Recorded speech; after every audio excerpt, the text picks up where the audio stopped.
शर्मा जी, रमन भल्ला जी, मनमोहन जी और हमारे चौधरी साहब किसान सेल के गेरूराम जी, गौरव खजूरिया जी, हमारे तमाम ऑफिस बेयरर्स जो आज मंच पर हैं आपके सामने, उन सब की तरफ से भी मैं आपका धन्यवाद दे रहा हूं।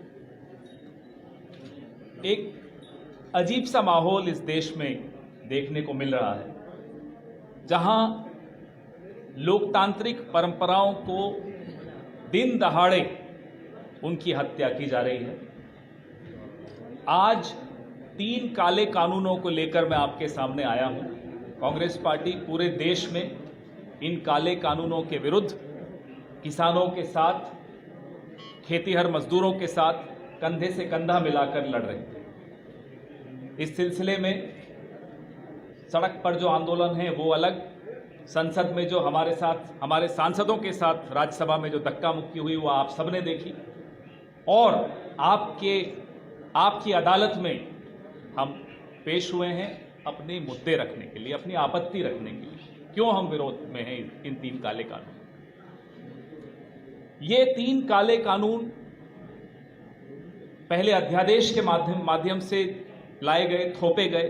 कोविड चल रहा था, चीन हमारी ओर गलत निगाह से देख रहा था, लेकिन सरकार की प्राथमिकताएं बड़ी स्पष्ट हो गई कि कैसे किसानों 62 करोड़ किसान और खेतीहर मजदूरों के हितों पर हमला करते हुए पहले तो अध्यादेश लाए गए, फिर उन्हें कानूनी जामा पहनाया गया संसद में पिछले सप्ताह।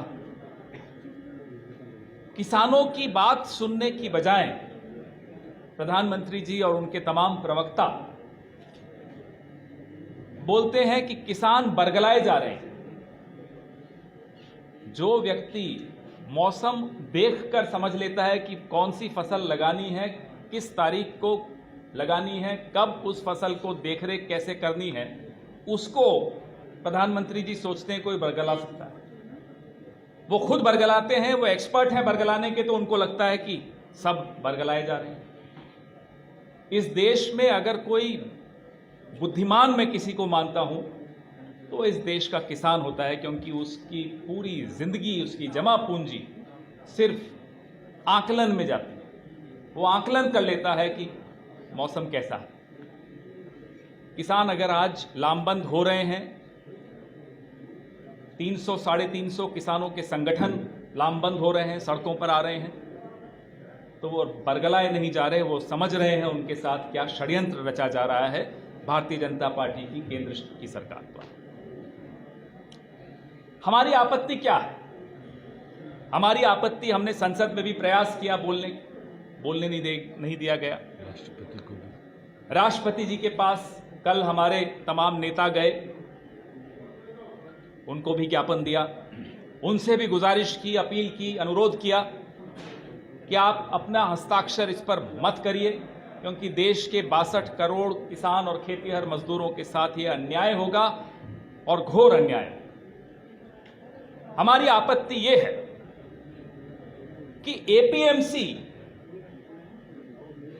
मार्केट यार्ड, जिसके भीतर किसान जब जाता है, अपनी फसल लेकर जाता है, वहां मूल्य निर्धारण होता है, प्राइस डिटर्मिनेशन होता है, प्राइस डिस्कवरी होती है। कैसे होती है? बोली लगती है उसकी अनाज पर, उसकी फसल पर, और समूह होते हैं किसानों के, सब कुछ सामने हो रहा होता है। बोली लगने से पहले सबसे महत्वपूर्ण बिंदु सबके दिमाग में होता है एमएसपी, न्यूनतम मूल्य, मिनिमम सपोर्ट प्राइस।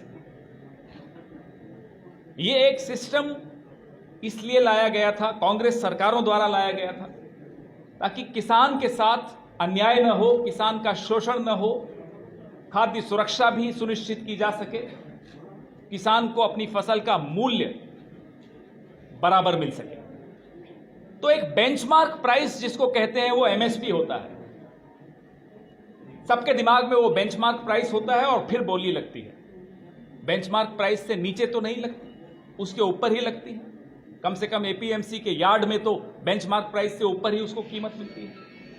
प्रधानमंत्री जी स्वयं अपने मुंह से सरेआम, बोलना नहीं चाहिए, बहुत बड़ा पद है, लेकिन सरेआम गलत बयानी करते कि किसान आजाद हो गया। किसान पहले भी आजाद था, बेड़ियों में नहीं था। पहले भी वो एपीएमसी के बाहर भी बेचने का उसको अधिकार था।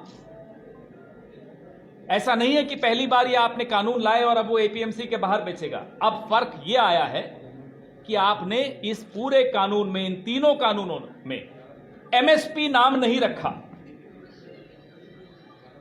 तो जब बेंचमार्क प्राइस नहीं होगा, मिनिमम सपोर्ट प्राइस नहीं होगा,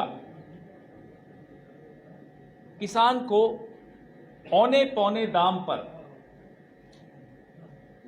निजी प्लेयर्स को, निजी व्यापारियों को बेचना पड़ेगा। आप कहेंगे क्यों, एपीएमसी थोड़ा ही बंद हो गई है। आप बिल्कुल ठीक कह रहे हैं, एपीएमसी अभी तो चल रही है। एपीएमसी के अंदर दो व्यय होते हैं, दो फीस होती है, मार्केट फीस और डेवलपमेंट फंड। वो तो उनको देनी होगी, लेकिन जो बड़ी बड़ी कंपनियां एपीएमसी यार्ड के बाहर किसान के खेत पर सामान खरीदेंगी, उन पर ना वो फीस लगेगी, ना वो फंड लगेगा, उन पर कोई खर्चा नहीं आएगा। बताइए, ऐसे में एपीएमसी कब तक टिक पाएगी कृषि की खरीद फरोख्त में? लेवल प्लेइंग फील्ड कहां है? निजी प्लेयर्स के लिए कोई फीस नहीं, कोई ऋण नहीं, कोई फंड नहीं। एपीएमसी पर फंड भी है और मार्केट फीस भी है। ये एक उदाहरण मैं देता हूं कि रोडवेज की बस चलती है और प्राइवेट बस भी चलती है। तो सरकारी रोडवेज की बस पर तो आप रोड टैक्स लगा देते हो, प्राइवेट बस को कहते हो आप रोड टैक्स से फ्री हो, आप नहीं लोगे रोड टैक्स। तो बताइए, घाटे में कौन रहेगा और फायदे में कौन रहेगा? और जो घाटे में रहेगा वो कब तक चला पाएगा अपनी बस? ये उदाहरण मैं दे रहा हूं, ये किया जा रहा है सरकारी एपीएमसी के साथ, इस सरकार द्वारा। तो किसान का नुकसान एक तो आपने कर दिया कि आपने एमएसपी शब्द नहीं रखा। प्रधानमंत्री कहते हैं मेरी जबान पे भरोसा रखो। ये सुनकर ही हंसी आ जाती है।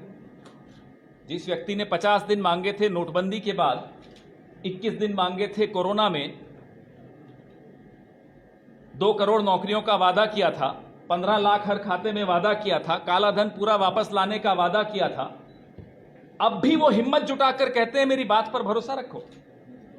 आज भी इतनी हिम्मत? या तो ये अहंकार है, या हम सबको, आपको, मुझे, किसान को, बेरोजगार नौजवान को, सबको मूर्ख मानते हैं कि किसी को समझ में ही नहीं आ रहा क्या हो रहा है। हमारी आपत्तियां हमने कमिटीज में भी रखी, बार बार प्रेस वार्ताओं के जरिए भी अपनी आपत्तियां दर्ज कराई। न केवल खेतीहर मजदूर और किसान, मंडियों में काम करने वाले, ढुलाई करने वाले, ट्रांसपोर्टर, आड़ती, अलग अलग श्रेणियां हैं जो बिल्कुल सड़क पर आ जाएंगी इस कदम से। अब जो आय होती थी वो राज्यों को होती थी, प्रांतों को होती थी। जो डेवलपमेंट फंड आता था मंडी में एपीएमसी के जरिए, वो ग्रामीण विकास के लिए ही लगता था। सड़कें बनानी है, इंफ्रास्ट्रक्चर बनाना है, उसी में जाता था। वो आना बंद हो जाएगा और करोड़ों रुपए का नुकसान राज्यों को आपने किया। आप एक तरफ तो जीएसटी नहीं दे रहे, जो आपका संवैधानिक कर्तव्य है, आपने हस्ताक्षर किए हैं, ये संविधान के द्वारा आप पर यह पाबंदी है कि आपको राज्यों को जीएसटी देना होगा। जब आप वो नहीं दे रहे तो आपकी जुबान पे कोई कैसे भरोसा करेगा? और फिर आपने ये जो हमारी संविधान की मूल व्यवस्था है, जिसमें राज्यों को भी कुछ अधिकार हैं, फेडरल स्ट्रक्चर जिसको हम कहते हैं, उसके साथ भी आपने उस पर भी एक बहुत बड़ा हमला किया कि अब वो फीस जो मार्केट में जो फंड आता है, रूरल डेवलपमेंट फंड, वो प्रांत सरकारों के पास आना बंद हो जाएगा। ऐसे में जो आज राज्यों की आर्थिक स्थिति है, चरमराई हुई है, वैसे ही कमजोर है, आप सोचिए राज्यों के साथ क्या होने वाला है।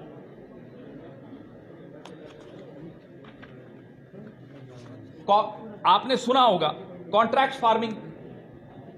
अब 86% इस देश का किसान 2 एकड़ 5 एकड़ के नीचे नीचे की होल्डिंग्स है उसके पास उतनी ही जमीन है। 86%। ये हम नहीं कह रहे, सरकारी आंकड़ा है, एग्रीकल्चर सेंसस का आंकड़ा है।